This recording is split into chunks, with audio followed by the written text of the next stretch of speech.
I was enjoying every moment when the Gagey clipped him. And Paddy Pimblett, he has zero MMA skills. He has a chin and that's it. .com. But what did you make of Paddy's performance against Justin Gaethje? Dog shit. He talks an awful lot of shit for someone that fights like that. You know what I mean? If the only thing coming out of that fight is that you got a good chin, coming from experience, you fought like shit. It looked familiar. It looked like the beating that Rashad Evans put on me once before when I was younger in my career.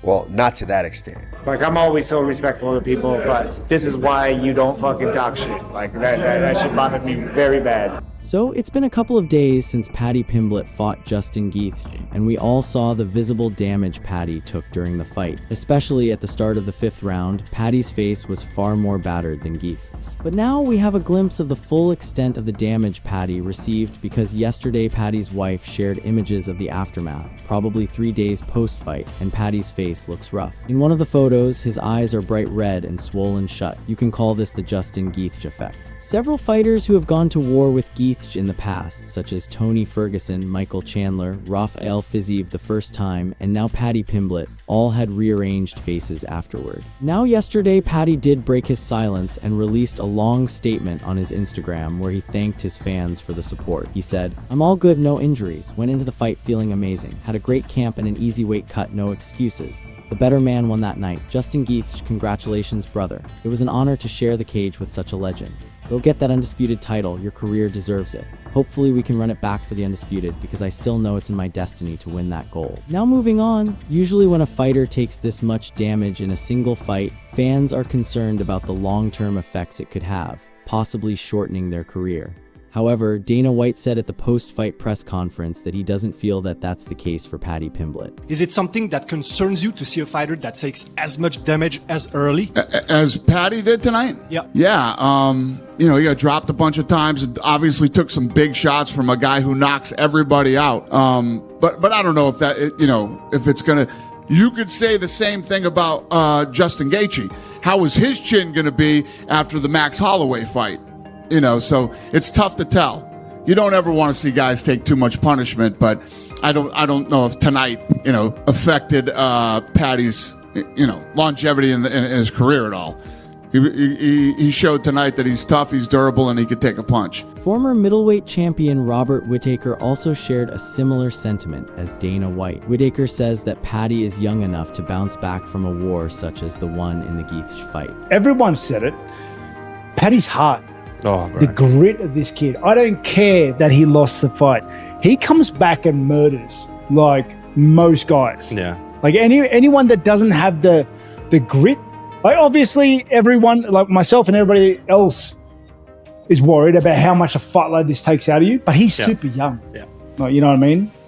I think he's young enough to bounce back from a fight like this and to turn it into a superpower moving forward. Because not many people survive Gaethje the way he does, the way he did, or like have moments of greatness late in the fight after taking the hits that he took. Yeah.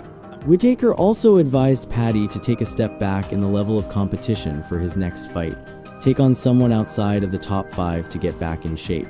I'd like to see, because Paddy jumped levels. He did. And he's been doing that consistently throughout his career. Mm-hmm. And hats off to him, this fight, like, he was never out of it. Yeah. Okay? It was competitive, yeah. Yeah, I think he took shots and he took a bit of a beating. Yeah. But he gave as good as he got. And it was a good fight to see. But I definitely think he needs to take a step back. Like, take a step back from that top 3, top 4 competition and then come back. I think he needs that. Justin Gaethje even made it a point after the fight to call out Paddy for coming into this fight with the wrong mentality. Justin felt he was way too overconfident and cocky, thinking he was going to steamroll this fight like he did to Michael Chandler. He won't be physically the same after this fight. I will. I'll be exactly the same. I'm going to put a beat down on him like he's never received, and I can promise you that. He's saying that this is going to be the same exact fight as Chandler. Him saying my face is going to be fucked up and his is not going to be touched. These are terrible things and terrible ways to think when you're fucking walking into a cage. Even Justin's coach, Trevor Whitman, said Paddy's pre-fight trash talk really bothered him. I got the utmost respect for Paddy. Like I said prior to going into this, I knew he was a fighter. I knew he was growing, and the most important thing he has is spirit. He got dropped probably like 6 times in the fight, and he kept getting up and fighting with spirit. But Afterwards, like, I'm always so respectful of people, but this is why you don't fucking talk shit. Like, that shit bothered me very bad. And, you know, you can be respectful when doing shit. There was a lot of fucking things he said, so it is what it is. I don't really let that get to me, but you say you're going to mangle up Justin's face, is what happens. Arman Sarakian also agrees that Paddy went into this fight extremely overconfident. Arman said on the Ariel Helwani show that Paddy was overconfident because he was only fighting trash cans prior to this Geith fight. Do you think he was overconfident? He was overconfident because he beat the trash cans like Chandler, Bobby Green, Ferguson. One of the Ferguson was good one point, but he was on his lost. He was on not his prime. That's why he could beat him. But if Ferguson was 5-6 years ago, he could beat him. Arman goes on to say that Paddy will need to take a long break after all the brain damage he received. In the fight, anything that impressed you at all? Yeah, I got impressed when Paddy fell 15 times. Was there any? That's crazy. He need to take a break for 5-6 years after the fight. He got dropped like 15 times. So bad for his brain. He was stupid. Now he's like, maybe now he's gonna be crazy, even crazy after this fight. But now the discussion is who could be next for Paddy Pimblett. One of the obvious choices is Dan Hooker. The two of them already hate each other, so the UFC should book Dan Hooker versus Paddy Pimblett. However, Ariel Helwani believes the UFC might book Conor McGregor versus Paddy Pimblett at the White House now that Michael Chandler is out of the picture. If he is involved, I could see a scenario where it's him versus Paddy.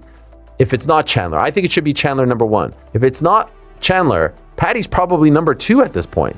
And then Gaethje fights Ilya, and Arman's going to have to fight someone else because they just don't seem to be huge fans of his. I've kind of fallen on that as far as how I think this is all going to play out.